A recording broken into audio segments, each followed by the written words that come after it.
warahmatullahi wabarakatuh.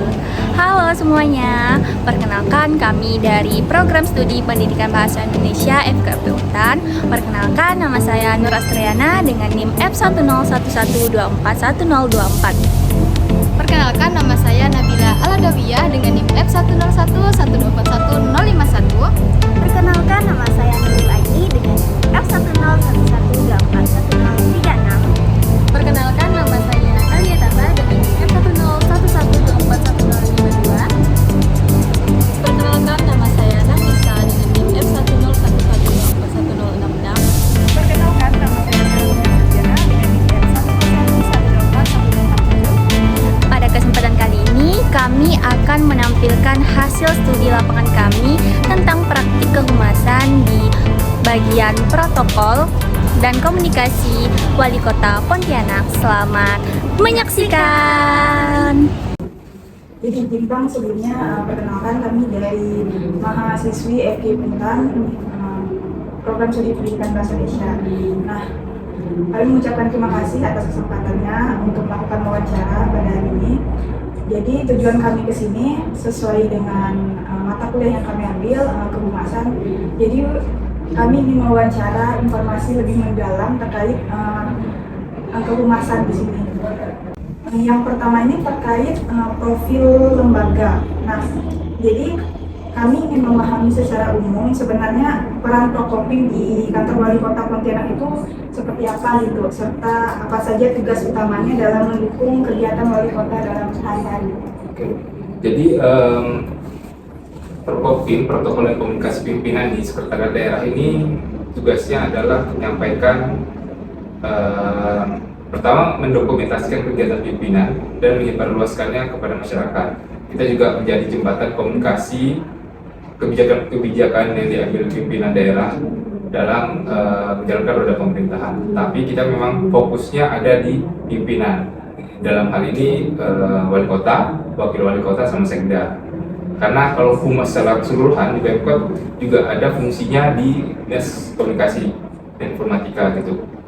Jadi pembedaannya adalah kami fokusnya di pimpinan, unsur-unsur pimpinan. Nah, kalau di Kominfo itu ke skup yang lebih luas, ke Pemkot, pusat kebijakan dari OPD, dari perangkat daerah lain, termasuk juga dari pimpinan itu sendiri. Jadi memang potongannya di situ. Lalu yang kami lakukan setiap harinya memang kita mulai dari menyusun jadwal pimpinan, karena setiap hari pasti ada surat yang masuk, baik itu acara, mengundang acara, membuka kegiatan atau audiensi. Biasanya kami ambil bagian dalam penyiapannya, protokolernya juga.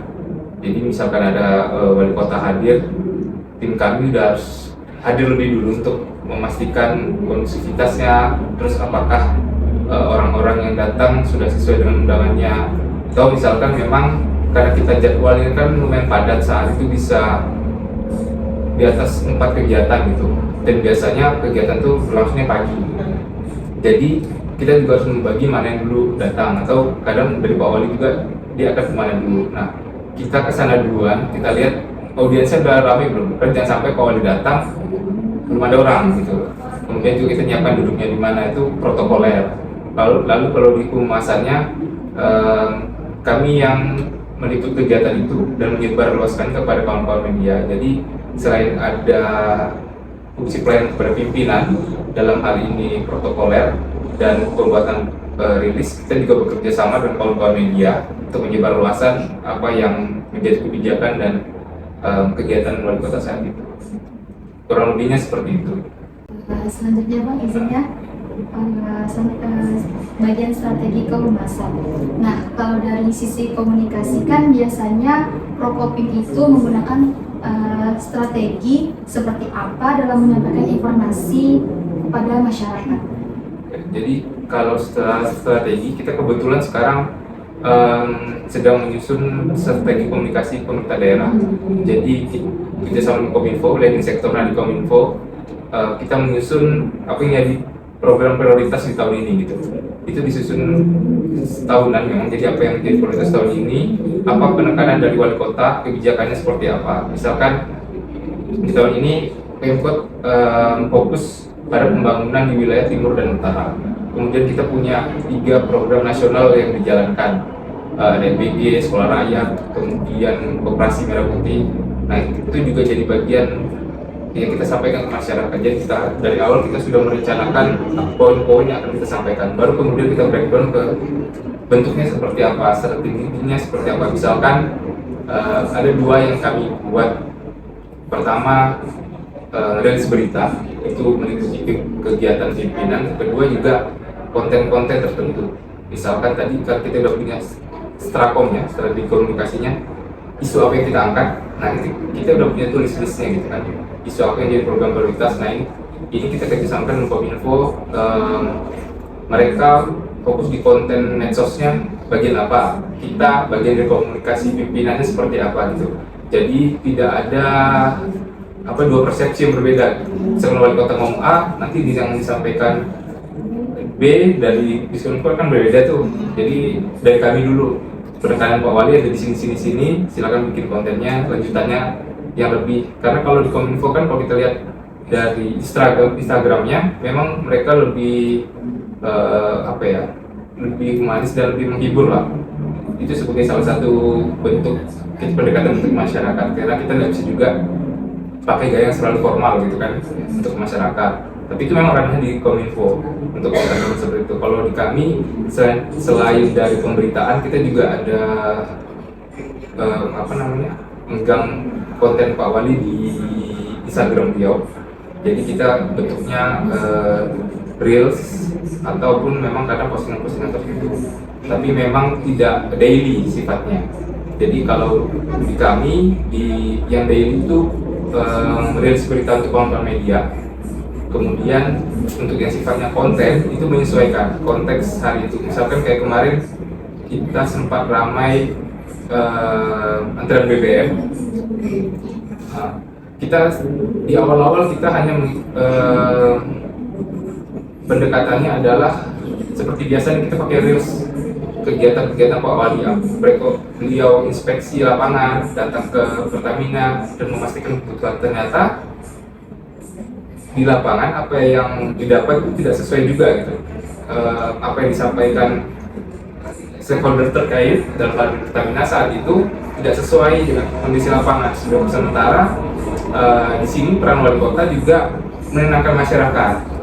Nah, akhirnya yang biasa kami pakai reels waktu itu dari diskusi kami ubah jadi bentuknya infografis.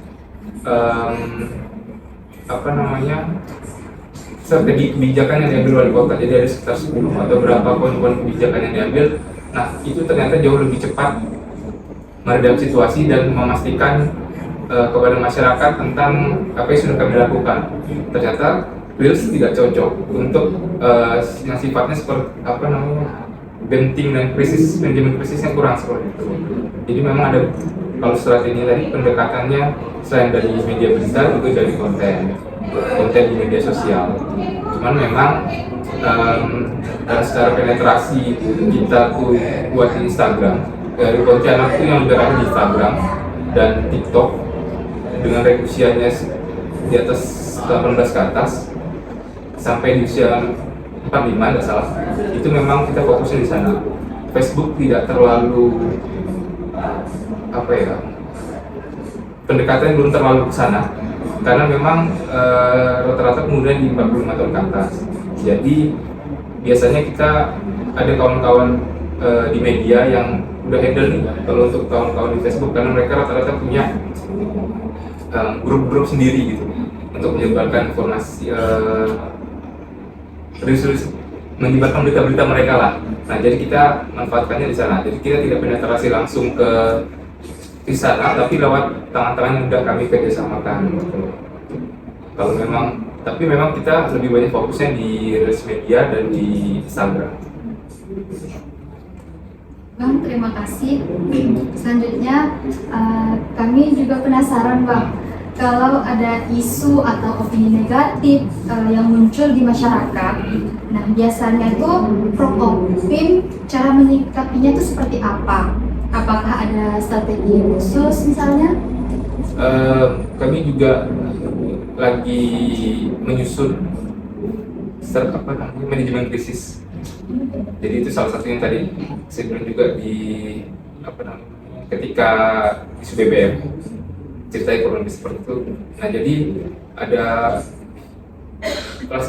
kami ada klasifikasikan isu itu ke dalam 3. Pertama pelayanan publik, lalu politik, satunya apa ya saya lupa. Jadi yang pelayanan publik ketika kritik masyarakat soal misalkan jalan atau jembatan, kayak terbaru ketika Buraya viral bilang jembatan sini udah di aspal, sini belum. Itu kan hal yang biasa ya dalam pelayanan masyarakat, itu hal yang biasa gitu. Jadi ya kita kerjain. Cuman memang selama ini ada kesan negatif terhadap bentuk klarifikasi lah istilahnya. Jadi kayak pemerintah nggak bergerak kalau nggak ada kritik gitu, atau nggak ada masukan, atau tidak viral, tidak bergerak gitu. Padahal sebenarnya dalam konteks demokrasi, orang-orang yang menyampaikan aspirasi itu hal yang biasa gitu. Karena secara jumlah misalkan di Pontianak ini cuma 6.000 atau 8.000 PNS. Dan secara rasio itu 6,7% dibanding jumlah penduduk. Harusnya itu di atas 1%. Karena itulah kenapa kita selalu bilang kita kekurangan pegawai gitu kan. Dan memang di demokrasi harusnya masyarakat itu ambil bagian dalam pemerintahan. Makanya juga musrembang, jadi musyawarah perencanaan pembangunan ya ide-ide dari masyarakat gitu. Jadi bukan satu arah pemerintah bangun terus masyarakat terima bersih, itu kan enggak sebenarnya. Nah itu juga yang lagi pengen kita ubah. Jadi itu tuh kritik tuh hal yang biasa gitu. Dan juga ketika kita sama-sama menjaga barang yang kita punya, itu jauh lebih baik gitu kan. Jadi sejauh ini yang klarifikasi itu sifatnya kayak negatif, kita yang ingin ubah itu jadi itu hal yang biasa. Makanya sekarang kita bisa lihat agar di Kominfo udah pakai warga jaga kota misalkan. Jadi ya kami ingin mengubah stigma itu bukan cuma masalah keluar di masyarakat, tapi enggak di ASN sendiri pun itu masih jadi masalah gitu. Orang merasa tidak terbiasa untuk menerima kritik. Itu masalahnya kita kadang di situ. Padahal itu hal yang biasa di demokrasi, kita sama-sama membangun gitu, sama-sama menjaga. Terus itu kalau yang isu pelayanan publik, misalkan kalau isu politik, misalkan ketika itu udah menyentuh ke pimpinan, kadang ada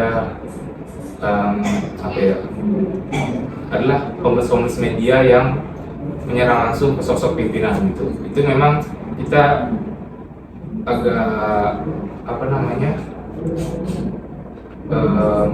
berhati-hati karena itu muatannya politis. Kadang mereka itu ya ada juga yang untuk dijatuhkan, atau kalau kita melihat sekarang ini kan buzzer itu banyak banget gitu, dan kita enggak, pendekatan kita tidak dengan itu. Kalau pendekatan kita tidak dengan itu. Kalau kawan-kawan lihat di medsos bisa dilihat lah ketika ada postingan tertentu kepala daerah, kalau yang postingan seragam, kalau diklik akunnya dikunci atau temannya cuma satu postingan sedikit dan dia komennya agak gimana gitu, kan bau-baunya buzzer. Kalau di konten kayaknya kayak gitu. Nah cara kita menyikapinya memang kita menjalankan apa sesuai aturan ya. Ketika memang itu tidak berjalan, maksudnya tidak berjalan begini. Kemarin misalkan ada yang angkat soal trotoar yang macet di kantor showroom Honda atau yang gitu dia ya, depan Universitas Muhammadiyah. Itu kan dia menyerang sosok personal PEDI yang bilang tidak mampu apa segala macam, padahal itu tuh udah kita anggarkan dan memang belum selesai di tahun itu, akan nyambung di tahun selanjutnya. Ya kita jelaskan itu doang. Ketika itu nggak terima, ya udah, karena memang barang itu ada dan dikerjakan gitu. Jadi memang seringkali ketika kita bekerja yang betul-betul tuh akan ada juga hal-hal yang di luar prediksi kita lah. Kalau kita orang nggak senang kan akan ada cara untuk pengen jatuhkan gitu. Nah kita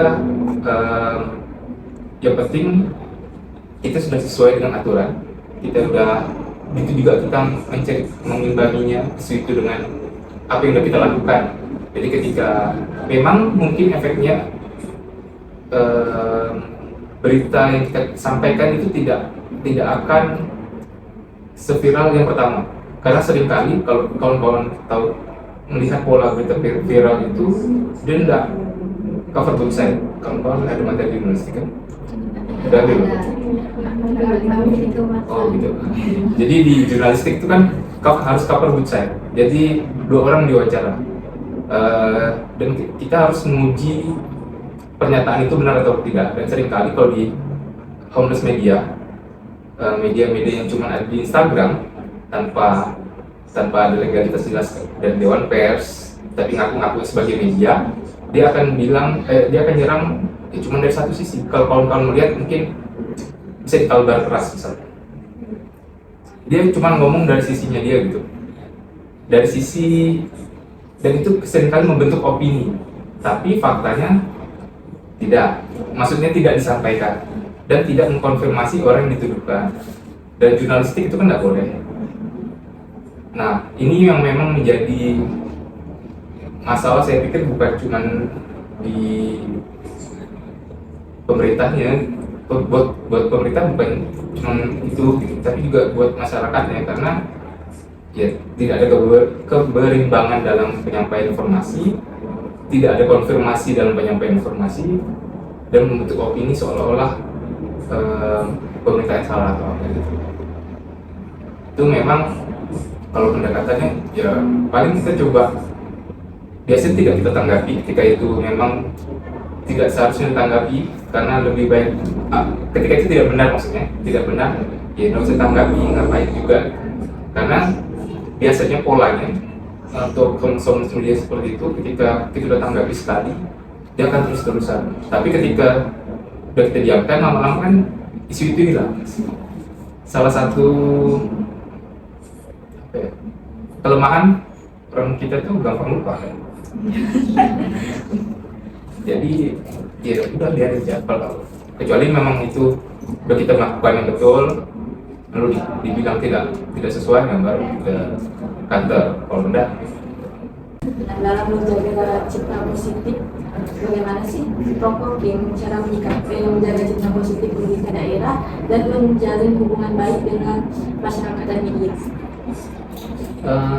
Kalau di Pemkot sendiri itu Prokopim kita lebih menjaga sebenarnya di publikasi ya, pemberitaan kita, publikasi di pimpinan. Nah itu karena kita tidak bisa menyentuh langsung masyarakat, tidak bisa langsung hadir, artinya kita melalui media yang ada, melalui berbagai platform lah yang ada di Pemkot, artinya melalui media-media itu kita coba sampaikan apa sih yang menjadi kebijakan dari kepala daerah, apa yang menjadi kebijakan dari pemerintah kota Pontianak, kemudian apa yang sudah dilakukan oleh pemerintah kota Pontianak. Artinya kita juga mendorong tidak hanya di Prokopim, artinya semua perangkat daerah sampai di bawah, sampai di kecamatan, sampai di kelurahan, artinya kita arahkan untuk mempublish kegiatan-kegiatan apa yang sudah dilakukan, karena masyarakat sekarang memang gampangnya itu sekarang memantaunya lewat media sosial. Walaupun memang media cetak kita juga ada, ya kayak Tribun, Pontianak Post, tapi kan biasanya kalangannya itu tidak terlalu banyak kalau untuk media cetak. Baca itu biasanya hanya kalangan-kalangan tua ya, tentu artinya yang baby boomers, tapi sekarang tuh saya tengok orang-orang tua tuh lebih banyak main HP deh sekarang. Jadi buka Facebook, buka TikTok, artinya media cetak sekarang udah tidak terlalu tenar, tapi masih ada minatnya. Jadi lewat media-media itulah kita coba publikasikan apa yang menjadi program-program dari pemerintah ya. Baik, pertanyaan selanjutnya. Nah, dalam praktiknya tantangan apa saja yang paling sering dihadapi Prokopim dalam menjalankan fungsi kehumasan? Jadi kalau dalam masyarakat itu pasti ada ya, kan yang tidak juga masyarakat yang di media-media yang biasa konsernya kita dalam berbicara juga pasti ada tantangan. Ya memang namanya program apalagi pemerintah itu pasti menjadi sorotan masyarakat pasti semua menjawab. Ya, ada masalah sedikit, lampu jalan mati pun kadang lapornya bisa langsung ke Pak Wali. Bisa. Ada jalan lubang, air ledeng tak jalan pun kadang lapornya bisa langsung ke Pak Wali. Intinya memang itu sebuah tantangan, tapi juga tidak menjadi hambatan kita di Prokopim. Dengan memang semua saran masukan pengaduan masyarakat itu coba kita tampung. Walaupun memang artinya bisa kita langsung tidak lanjuti ke perangkat daerah atau dinas terkait, itu langsung kita tidak lanjuti. Artinya yang namanya program, ya kadang orang udah baik pun pasti ada yang tak suka, itu udah pasti. Artinya kalau orang sudah tidak suka, masyarakat sudah tidak senang istilahnya, tidak tahu apakah tidak senang dengan pemerintahnya atau tidak senang dengan sosok pemimpinnya, artinya dia berbuat baik pun pasti tetap jelek di mata dia. Jadi kita tetap kerja sesuai dengan program yang memang sudah disusun. Ya, Pak Wali juga concern, artinya program apapun tetap kita coba laksanakan. Memang Pak Wali juga concernnya memang untuk kesejahteraan masyarakat yang terdampak. Ya. Walaupun ada tantangan, ada hambatan, ada yang caci maki di media sosial atau segala macam, kita tetap on the track aja, tetap jalankan apa yang memang sudah kita rencanakan. Ya, tinggal dijawab, dan juga kita harus mempromo istilahnya ya, dengan kita dicaci maki istilahnya kita balas juga dengan itu. Tapi segala keluhan masyarakat kita coba jawab. Ini pemerintah Kota Pontianak coba menjawab itu dengan aksi nyata, dengan perubahan selain kekurangan kesehatan medis kayak kemarin kayak sempat yang viral yang di Serdang itu ya, ada dia enggak jembatan yang aspal dulu ya, aspal itu licin, tapi jembatan yang ke arah ke kotanya itu masih beton, belum di aspal. Itu satu hari ini laporan, besoknya langsung kita supaya ada jomplang nanti di aspal dengan beton. Ya, lalu seperti itu memang katanya Pak Wali sangat concern sekali. Jadi kalau memang nanti terutama ada saran masukan silakan disampaikan ke Wali, langsung boleh ke website ke website lapor juga bisa, mau langsung ke IG-nya Pemkot juga bisa. Di situ juga udah ada layanan WA ya, call center WA itu lewat situ juga bisa. Apapun silakan disampaikan saran masukan untuk perbaikan Selanjutnya terkait evaluasi. Nah, setelah kegiatan kemasan dilakukan, biasanya bagaimana cara Prokopim ini mengevaluasi apakah komunikasi yang dilakukan itu efektif atau tidak. Nah, apa saja indikator keberhasilan dalam komunikasi publik itu? Apakah ada rencana atau program tertentu yang dilakukan untuk meningkatkan kinerja kehumasan di Prokopim? Baik, jadi terkait evaluasi, memang biasanya kita juga rutin ya ketemu dengan teman-teman media yang memang biasa menjadi mitra kerja kita di lapangan. Kita juga ada kerjasama dengan beberapa media, baik itu elektronik, media sosial ataupun media cetak. Biasanya kita nggak juga ada bulan sih ya, tapi biasanya untuk ada lah. Ya, jadi sekalian memang kadang jumpa pers, sekalian juga biasanya kita evaluasi, kita saran masukan dari teman-teman media yang memang bermitra dengan kita, saran masukan itu harus seperti apa. Kita juga kadang sampaikan feedback juga terkait pemberitaan yang disampaikan oleh teman-teman media. Jadi untuk evaluasi ini biasanya seperti itu.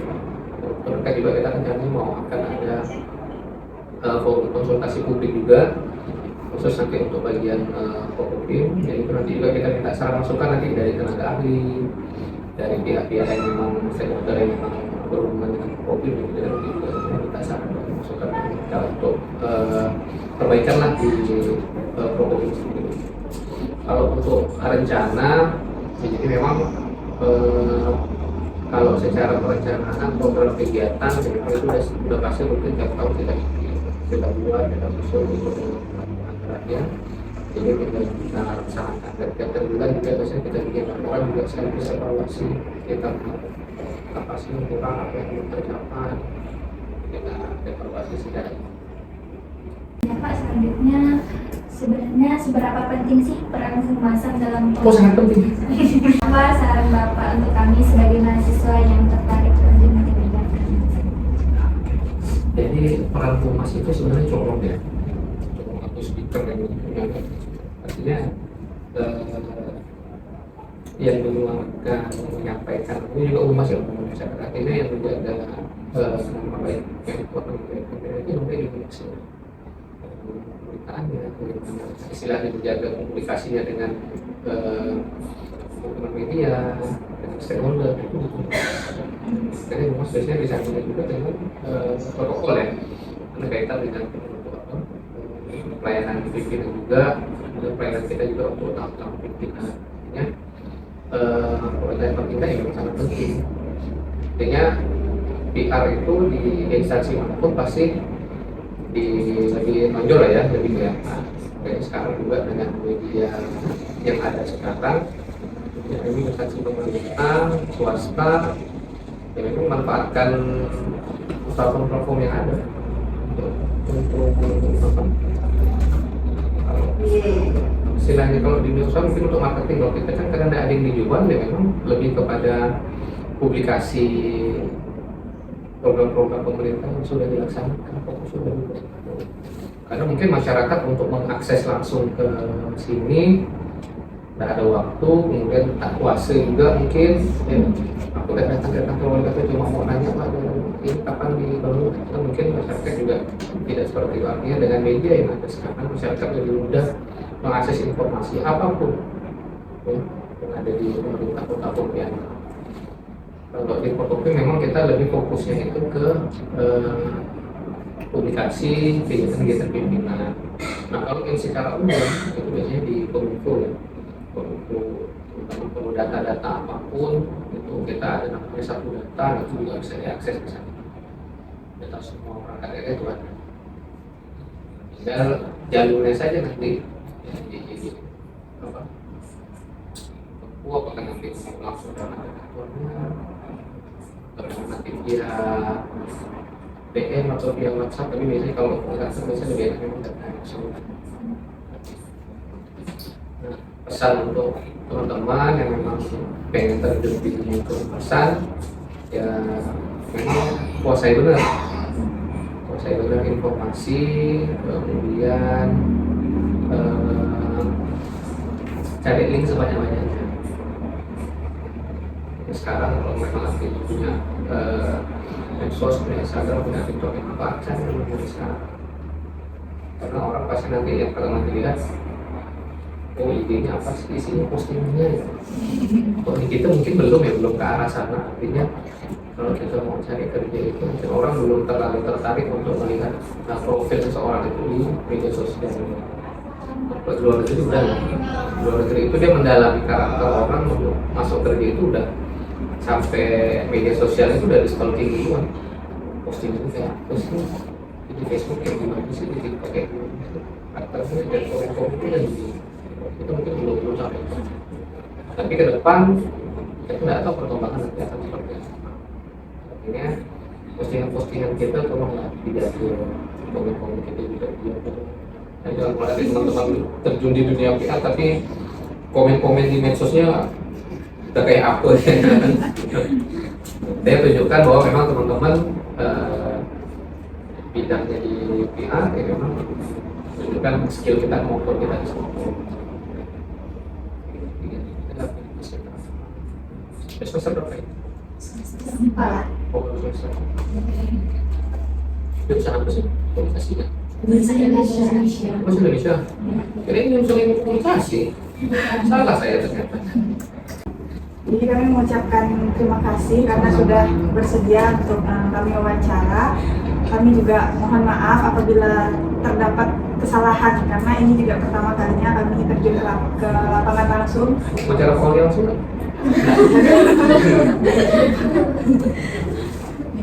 Semoga nanti informasinya bisa menjadi bermanfaat lah untuk kami dan membantu kami dalam memahami praktik kehumasan secara langsung. Apa? Ya. Izin. Apa itu? Ini ada sedikit Gratifikasi. pertanyaan. Baik, nggak masuk dalam kategori gratifikasi ya? Sebagai ungkapan terima kasih karena bersedia untuk menanggapi wawancara. Terima kasih. Mudah-mudahan apa yang sudah didapat di sini bisa bermanfaat untuk Bapak.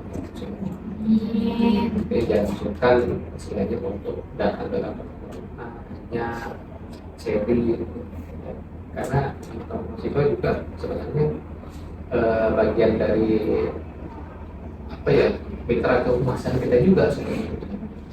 Itu juga harus tahu pasti dan istilahnya percaya 100% dengan apa yang berada di media sosial.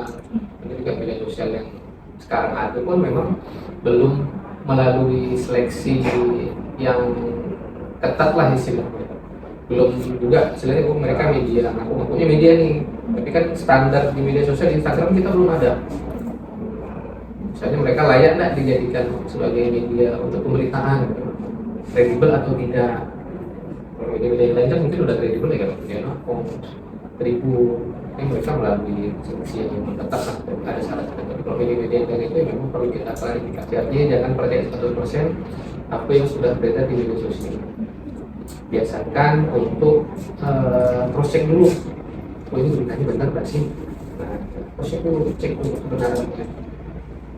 Jangan asal langsung main share, langsung like, langsung komen tanpa dipastikan dulu ini beritanya benar atau tidak. Kan banyak beredar dari ekspor. Apalagi sekarang AI ya. AI suara orang itu bagi orang itu, tapi bukan itu yang harus selektif. Demikian hasil praktik wawancara kami di kantor Wali Kota Pontianak. Mohon maaf apabila terdapat kesalahan dalam pengambilan video. Terima kasih telah menyaksikan. Wassalamualaikum warahmatullahi wabarakatuh.